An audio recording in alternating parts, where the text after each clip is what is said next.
Hello, my name is Jamie, and today we are going to continue our journey through Clyde Robert Bulla's books. Today we are doing Ghost Town Treasure, and I actually had a lot of fun with this book. It takes place in a literal ghost town. This boy Ty and his family, he and his mom and dad, are the only people actually living in this town, and they run a store that ranchers and farmers that live in the surrounding area used to come to. But there's a new town next to the highway that had just been built, and it has grocery stores that are more easily accessible. So the farmers and ranchers have been going to that town instead of to this town, this ghost town. If something doesn't happen soon, Ty and his parents are going to have to leave. Gold Rock is the name of the town. So already, it's an interesting story. Just the title of the book, when I was looking up Clyde Robert Bulla books, Ghost Town Treasure, piqued my interest. I was like, ghost towns, not the treasure so much. I'm not real big into treasure hunting stories, but the setting is a ghost town. Now that's pretty cool. I'm really into abandoned buildings, and just imagining an entire abandoned town would be really cool to explore. So the fact that that's where this book takes place was really fun. And he has these pen pals, Paul and Nora, and he's been writing them back and forth, and they decide to come visit. Paul and Nora, their grandfather was the first person who built a house in Gold Rock. He had this journal that talks about a cave and gold in the cave. So then Ty, Paul, and Nora go on this treasure hunt. And the whole book is, are they actually going to find gold in the cave?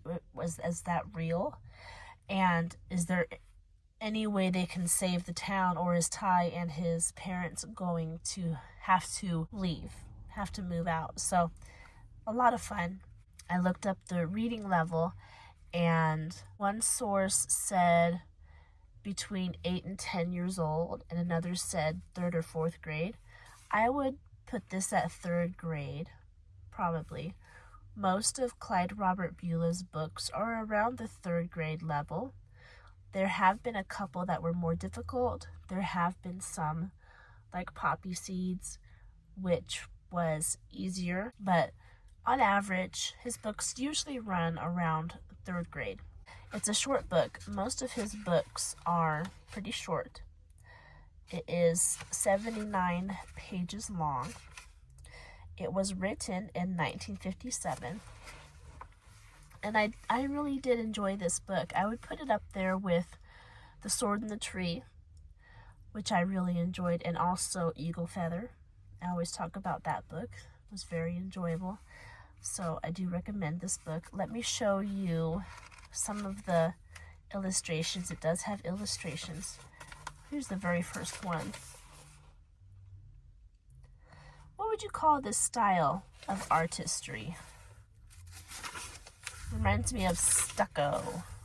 You know, the walls that have that, but that's not what it's called when it comes to art, I believe.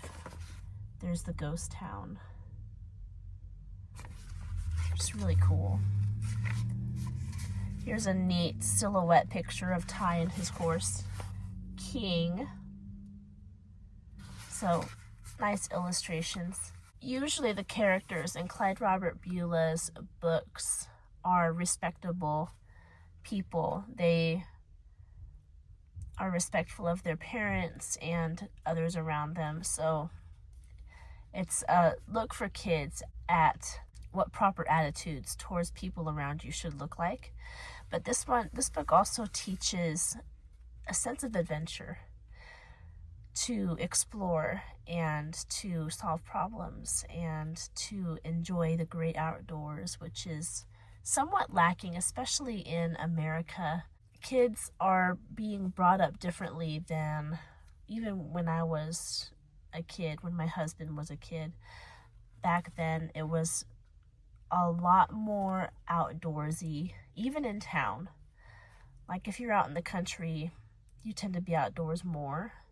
But I grew up in town, and even being in town, we would be outdoors a lot. But I feel like that's not as common as it used to be. There are kids still love going outside, but this one reignites that passion and that desire to go exploring and to find out what cool things you can find. So I like that sense of adventure that it portrayed. But that's all I have for this book. It was a short book, but it was a good one. If you have any questions about this book, please leave them in the comment section and I'll do my best to answer them for you. Go ahead and like this video, subscribe to this channel if you want to see more content like this. I hope you're doing well, and I will talk to you in our next video. Goodbye.